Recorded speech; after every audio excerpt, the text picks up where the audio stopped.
My video from May the 21st, 2018 is entitled Igniting the Fire of Love. I just finished watching the video I recorded yesterday with Valentine about the royal wedding of Prince Harry and Meghan Markle. Yes, it was inspiring. Could it actually trigger a change in world politics, igniting real change for humanity? That, of course, remains to be seen.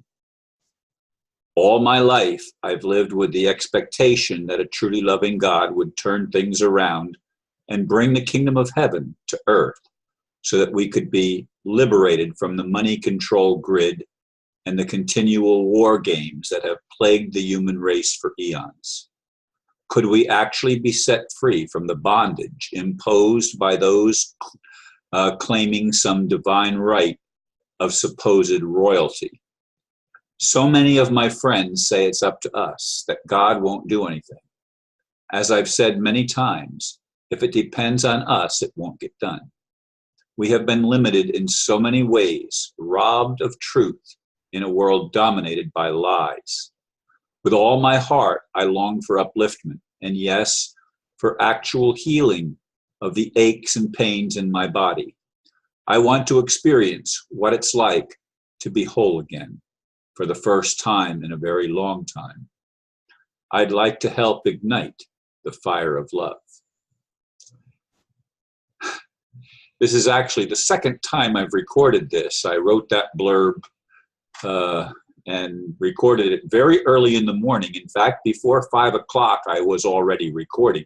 5 o'clock in the morning, and it's now just about 3 o'clock in the afternoon. Not quite there yet, but almost. And I realized I had made a mistake, and I made the mistake in the blurb, and Valentine, for whatever reason, didn't pick it up, even though I sent him the blurb ahead of time and asked him to make any corrections that needed to be made. And I had said Prince William and Meghan Markle, the royal wedding. And of course, it was Prince Harry, not Prince William. So I made that mistake, and this video, I'm re-recording it to correct the error that I had made there. I also referred in the video that I recorded earlier about waking up this morning with aches and pains. I mean, it wasn't even 2 o'clock in the morning, and my body was hurting really, really bad. I mean, I had pains in my chest and my mid back on the left-hand side. I guess it would be my kidney area. I had my legs just ached. I mean, I often have pain in my, especially my right foot, but both feet to some degree, and numbness, as I've talked about in other videos. But I just really hurt this morning, and I recorded the earlier video in that with all those feelings going through my body. But I have longed all my life to see the kingdom of heaven come to earth, and I've watched the world that I see, where the so-called royal family claims the divine right of kings. They claim some right to rule over everybody else, and they have committed atrocious crimes. Yes, I'm talking about the British Empire. I'm talking about the United States. I'm talking about the Vatican. I'm talking about the system that we live under in this world. And I say we live under it because we have been dominated by it, brainwashed by it. Everything in our culture has been controlled by something that is rife with lots of lies. Now, some people say that time is just an illusion, and that even physicality isn't real because atoms are mostly empty space. To me, empty space is spirit, and time is actually the unfolding of experience. And experience, to me, is never an illusion. It's what we actually experience. Experience is what counts, not what happens in some other realm, but what happens in physicality. Physicality, to me, is the ultimate expression of the creative force, the ultimate expression, therefore, of God, if you will. And we need to get back to the principle that's taught in all religions, that God is love. And that's why I say we need to ignite the fire of love that burns out all the dross, that lights up for us, the fire that lights up all of the truth and lies, so that we can embrace the truth and let the lies go, so that we can actually form bridges instead of continuing to try to hold up the walls of separation that keep us from achieving our ultimate desire.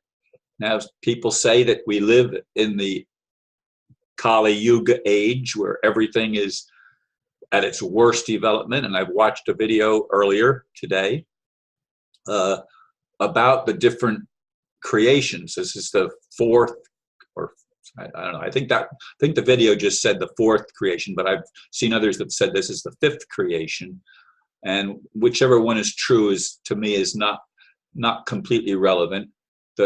What is relevant is that we're here now in the 21st century, and we're faced with challenges of an establishment that in some cases claims royalty, but whether they claim royalty or not, they use war as a means of separating people so that they can continue to control. And it's not a matter of wiping out the third world, wiping out Africans, wiping out dark-skinned people. It's not a matter of race. It's not even a matter of religion. It's a matter of awakening. It's a matter of embracing the truth. And when the fire of love actually begins to burn, I believe all of the errors will inevitably have to be exposed. And that's what I want. I want exposure of the lies so that we can understand what we were created for. That is, I think we were created to love. And love is the only fulfillment. We were created to be fulfilled, not to be disappointed lifetime after lifetime, not to experience all the hardships that we have. While I like Valentine's enthusiasm, for me, it's very, very difficult to maintain enthusiasm when I communicate with other friends that are going through tremendous difficulties and challenges, and some of them are, the age of my children, and they would like to die. They don't want to be on the planet anymore. And there's a lot of people, and I understand. And then there's others, like I said, in Africa, where they're trying to help the orphans and stuff like that. And I'd like to be able to help them.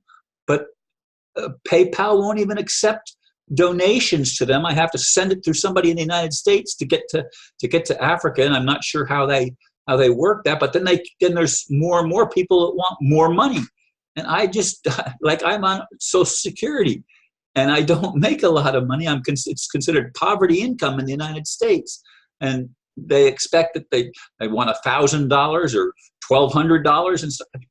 I don't even get $1,000 a month in income. And how am I supposed to give that kind of money? But when I help one, all of a sudden I've got others that want to jump on the bandwagon and ask for help too. It's a vicious cycle. And I understand that many people are really wanting to help others, but it makes it so difficult when the royal family, living in such exuberance, doesn't share their wealth with others. That's what really needs to change. And that's the kind of fire of love that I want to see burning for humanity, and taking out and at least exposing all of the corruption that takes place in so-called royal families. I guess I've said enough. It's actually a shorter video than the previous one that I recorded. And as always, I thank you for listening and appreciate it. Namaste.